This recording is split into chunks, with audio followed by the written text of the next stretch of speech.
In today's video, we're diving into the Google Keyword Planner, which is a great free resource for Google Ads. So whether you're doing keyword research for ad campaigns or aiming to boost your organic traffic, this tool can help you discover new keywords, analyze search volume, and optimize for buyer intent. And it's free. Free. The first thing you're going to want to do is you're going to want to access the Keyword Planner tool, which is located within Google Ads. So in order to get to that tool, you need to go to your Google Ads account, and then you can either do one of two things. You can navigate to the Tools menu and then click Keyword Planner, or you can just go to the search bar on the top of your page, type in Keyword Planner, and select the tool.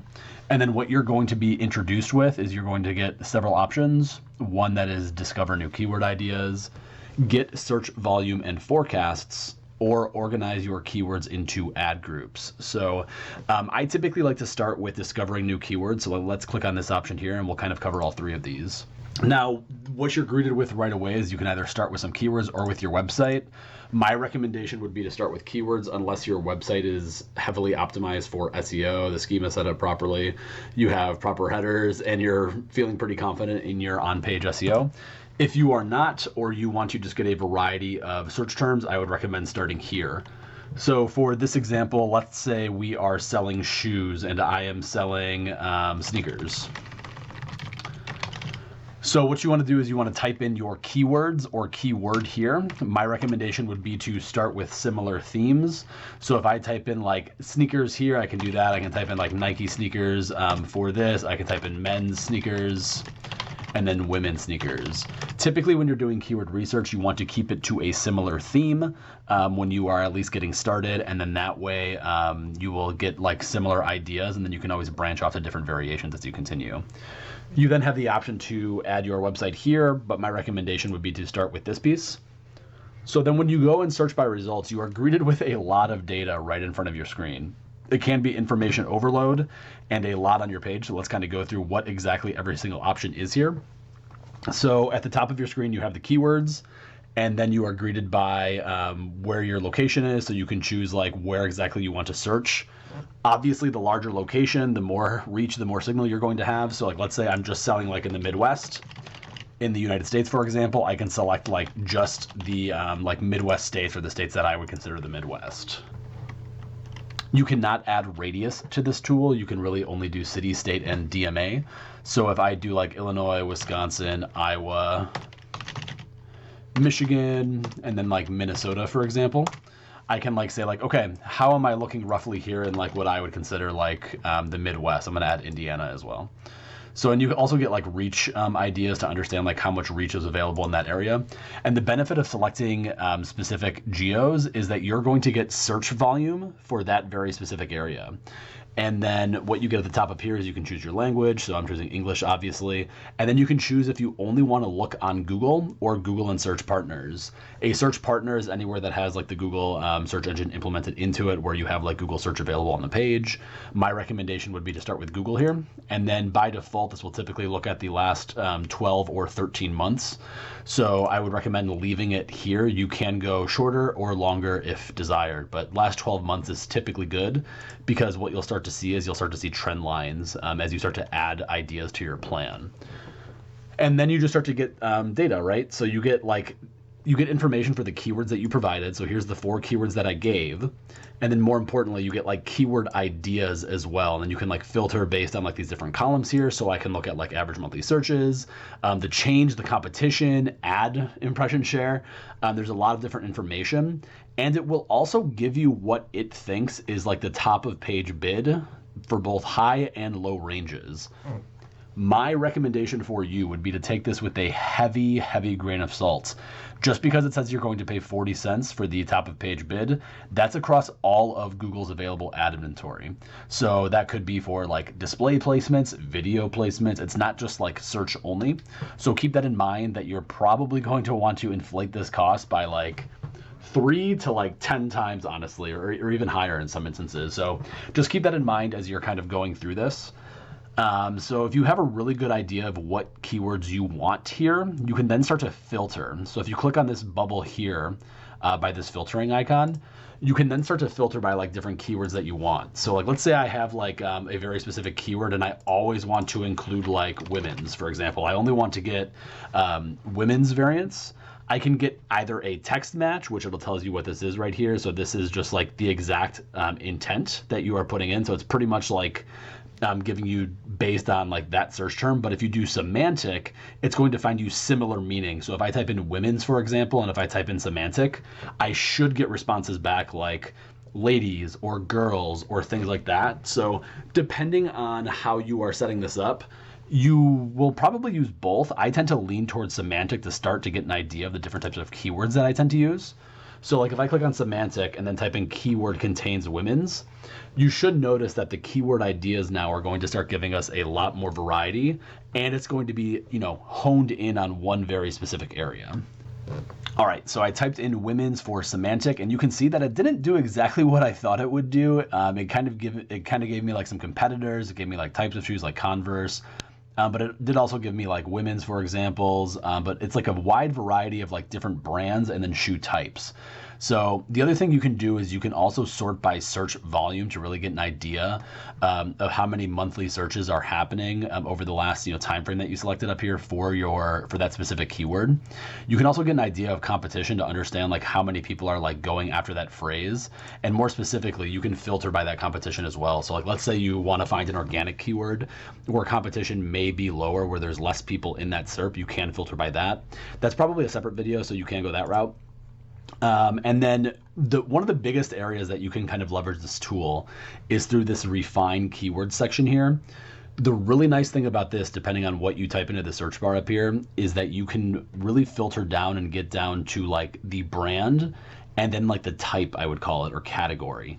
So Google, because it knows a lot of things from a search engine standpoint, you can click on like brand or non-brand terms. So like if I want to get like only brand terms, I could like kill this non-brand here, and it's only going to give me brands. So like this would be like an idea of like what to potentially include like on the filters on your website if you are selling these different kinds of brands. This could be a blog article idea. It could be the different competitor keyword campaign you want to bid on within your ad account. There's so many use cases here. On the flip side, if you're looking for volume, typically you want to go to like non-brand terms. And these are terms that people are searching for where it's like, hey, best walking shoes for women, slip-on sneakers, shoes for women. And again, I still have my filter on for women's, so that's still showing here. But the really nice thing with this is you're able to drill down to a variety of filters. And even to get a little bit more specific, let's say I have like Converse like crazy and I want to build out a ton of coverage.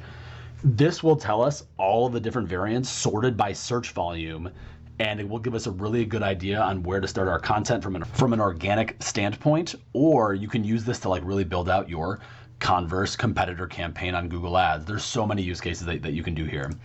You can also kind of scroll down to find the different retails where they are sold.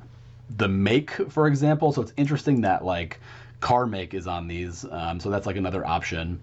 But then you can also like filter it down by shoe as well. So I'm going to kind of kill this semantic filter that I have on right now.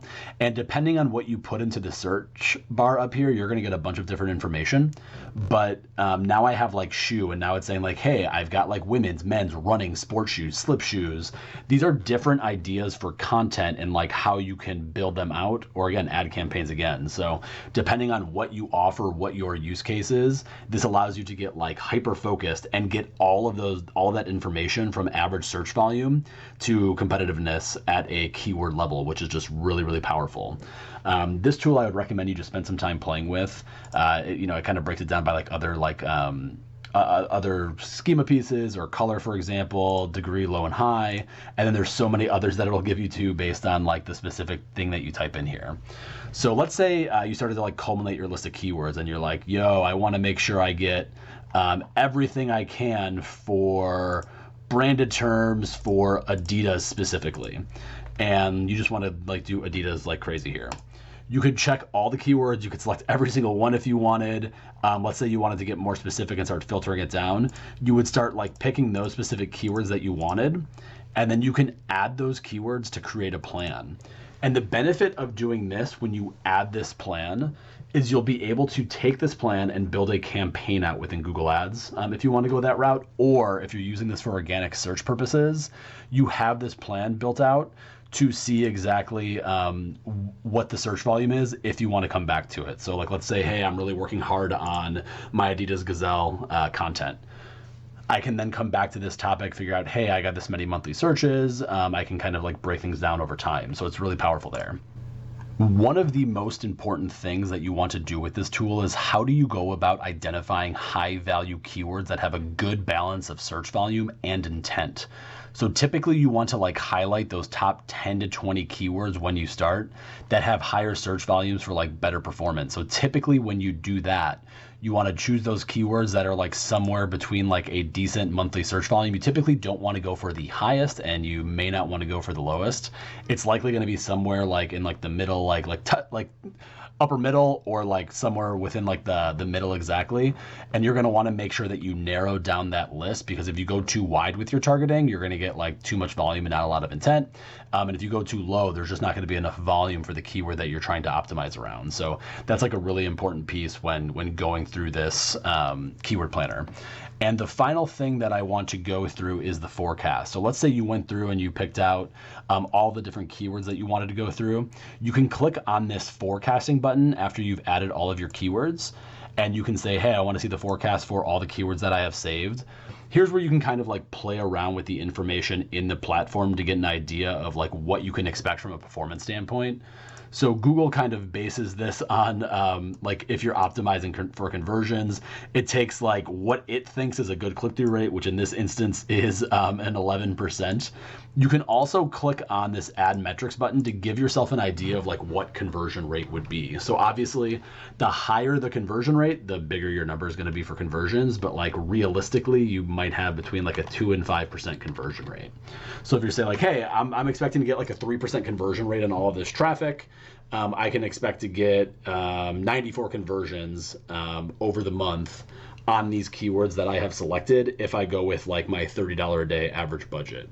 Obviously, there's a lot of flaw within this logic because a lot can happen when everything goes to auction.